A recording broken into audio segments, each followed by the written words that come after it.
আমি আজ তোমাদের তোমরা যারা যারা শিক্ষান বিশ্বের ইউনিভার্সিটি আন্ডারে পড়ছো তোমাদের যে 4th সেমিস্টার মেজর বেঙ্গলি পেপারটা যে রয়েছে সেখান থেকে কিন্তু বেশ কিছুদিন ধরে আমি অলংকারের পার্টগুলো নিয়ে আলোচনা করছি। তোমাদের যে সিলেবাসে রয়েছে বিভিন্ন অলংকার, তো আজ এই অলংকারের পার্ট নিয়ে কিন্তু আমি তোমাদের নিশ্চয়ই অলংকার যে রয়েছে তোমাদের অলংকার সিলেবাসে সেই নিশ্চয়ই অলংকার নিয়ে কিন্তু বিস্তারিতভাবে আলোচনা করবো এবং তোমাদের বুঝিয়ে দেবো। দেখো স্ক্রিনে দেওয়া রয়েছে সেটা দেখতেও পারছো। অবশ্যই ভিডিওটি শুরু থেকে শেষ অবধি দেখার চেষ্টা করো, ঠিক আছে? দেখো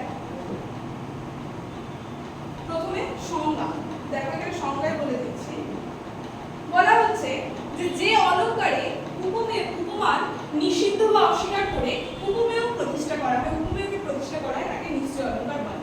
মানে আমরা একটা লাইনের থেকে জানবো। আমি প্রত্যেকবার তোমাদেরকে যখন অলংকারটা বোঝাই আমি বলি তোমরা দুটো জিনিস মনে রাখবে অলংকারের মধ্যে, একটা হচ্ছে উপমেয় আর আরেকটি হচ্ছে উপমান।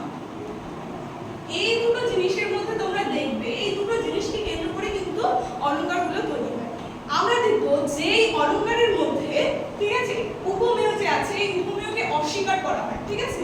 এই যে উপমেয় যে রয়েছে এই উপমেয়কে আমরা দেখবো অস্বীকার করা হবে, আর উপমানকে কি করা হবে? প্রতিষ্ঠা করা হবে। এই উপমেয়কে অস্বীকার করে বা নিষিদ্ধ করে এই উপমানকে প্রতিষ্ঠা করা হবে যে অলংকারে, তাকে বলা হয় কিন্তু নিশ্চয়ই অলংকার, ঠিক আছে?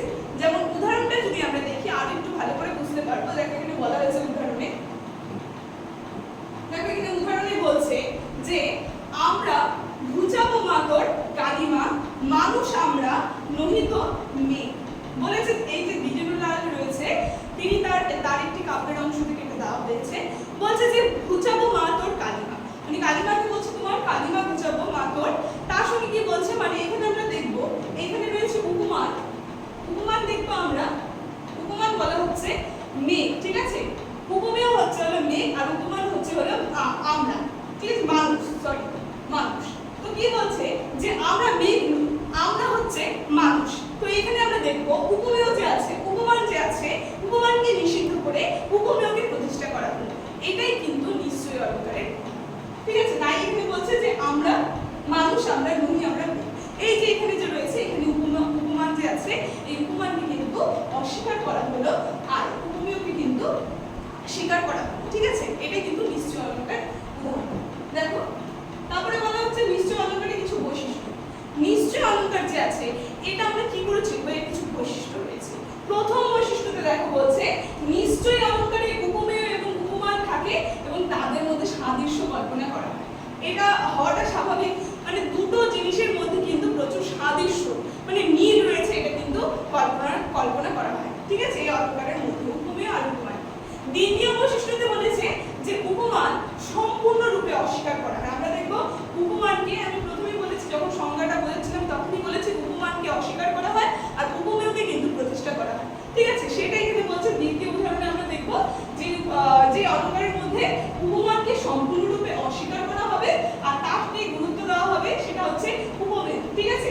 উপমেয়কে প্রতিষ্ঠা করা হবে, তাকেই বলা হবে নিশ্চয় অলংকার। এটা কিন্তু নিশ্চয় অলংকারের সংজ্ঞার মধ্যে কিন্তু আমরা দেখেছিলাম। এটা হচ্ছে নিশ্চয় অলংকারের 2 নম্বর বৈশিষ্ট্য।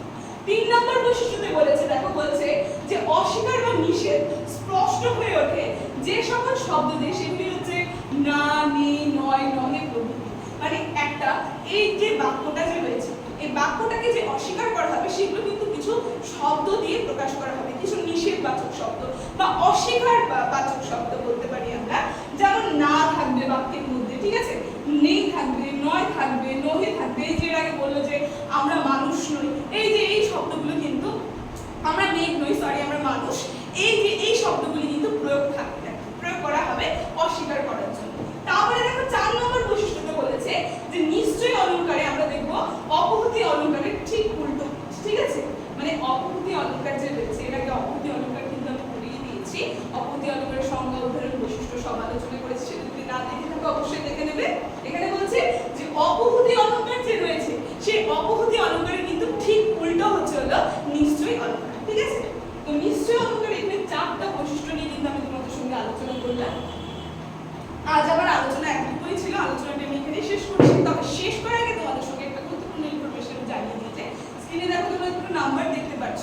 এই নাম্বার দুটি হচ্ছে আমাদের Gyanjyoti coaching centre official helpline number.